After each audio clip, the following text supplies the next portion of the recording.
Hey, this is John Carlos, and I'm here with a look at the Star Wars Black Series action figure of Anakin Skywalker from Star Wars Episode 3, Revenge of the Sith.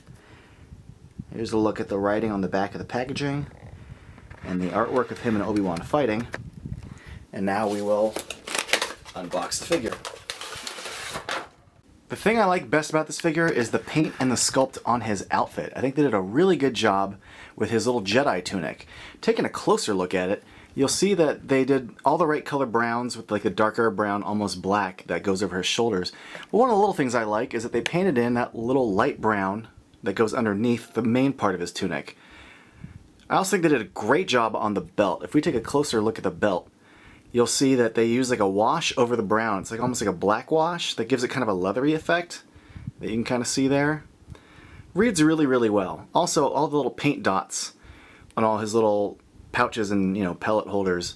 The paint's really good on this belt. I think they did a great job with that. Boots look good too. They have a good sculpt to them. All the buckles look really good.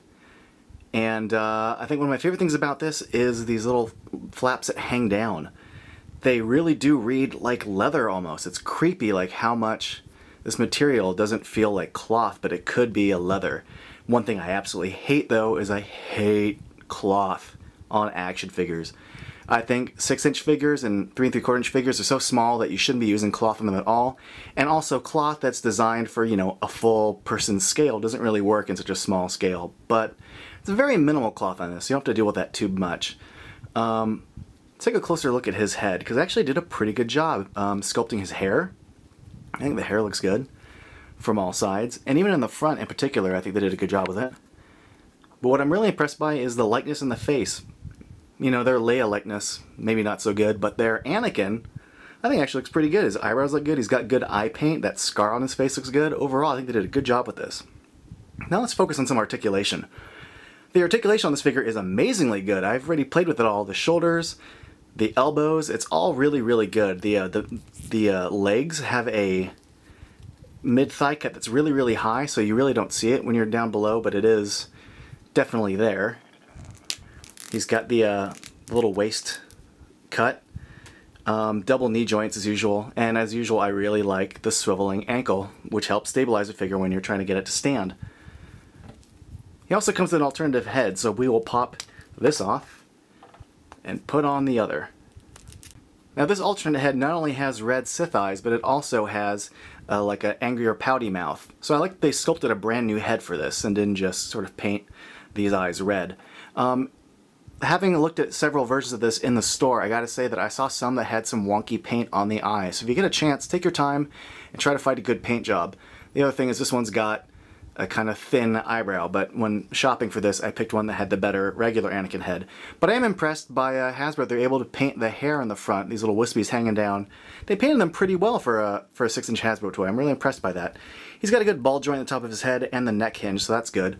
One of my disappointments with this figure, though, is the hands. As you can see, these are hands meant to be holding a gun. They both have the index finger out, the fingers are at an angle. These are meant to be holding some kind of blaster, but the figure doesn't come with blasters. So why include these hands?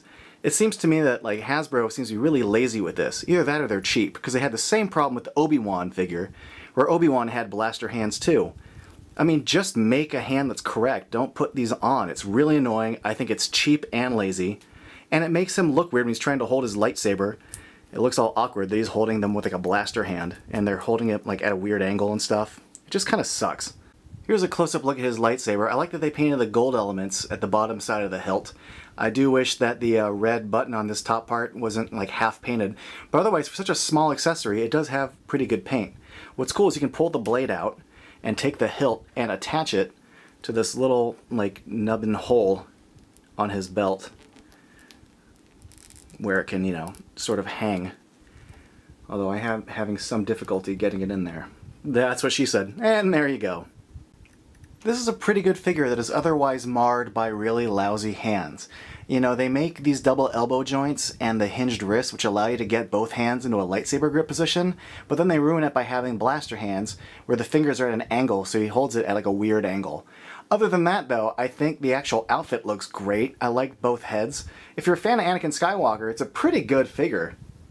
Thanks for watching.